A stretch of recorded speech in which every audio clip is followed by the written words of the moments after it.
Thanks very much for taking the time to learn more about customer-centric quality of life-based planning. Does any of this sound familiar? Airmen at Little Rock are lined up 10 deep at midnight at the off-base Waffle House, ready to eat greasy food because they've just gotten off duty and there's nowhere to eat on base. Or a 32-lane bowling center at Eglin in which no one ever bowls, but is the only place for the working crowd at the office complex next door to get lunch. At Scott Air Force Base, plans to renovate AMC's headquarters turned the only food in the building into a swing construction space, leading to the question, how would the 5,000 people there and next door doing 24/7 jobs eat during duty hours? And at Luke, airmen in training didn't need more books.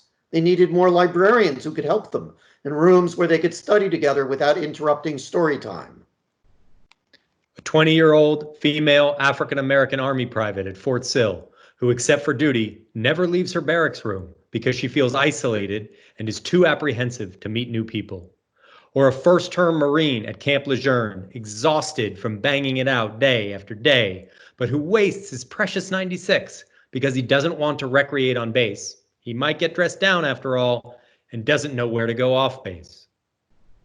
These are some of the stories we've seen and heard firsthand through our 30 years of working together on DoD well-being related efforts. They tell us one thing: DoD well-being services are in dire need of modernization if they are to meet the needs of airmen and families stationed at the base of the future. While there have been changes, change has been slow.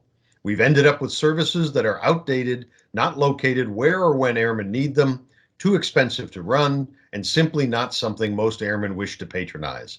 They aren't serving the mission nor the airmen, and they aren't financially sustainable. But it doesn't have to be this way. Why shouldn't well-being services be as modern, adaptable, and high quality as the private sector?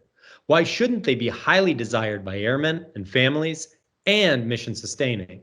They can be. The key to change is a shift in mindset to customer centricity.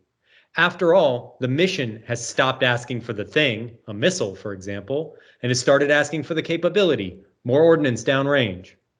Well-being must make a similar shift. You need to stop defining yourself by what you make, bowling alleys, gyms, childcare centers, and start defining yourself by why you make it. To give an airman a sustaining meal within 15 minutes. To help airmen find safe and rejuvenating ways to spend their weekends. To enable lonely airmen to find and meet other like-minded airmen. Defining yourself in these ways will unleash innovation. But these definitions don't come from you. They come from your customer. They get to choose whether to patronize you. So you must turn to them to define yourselves.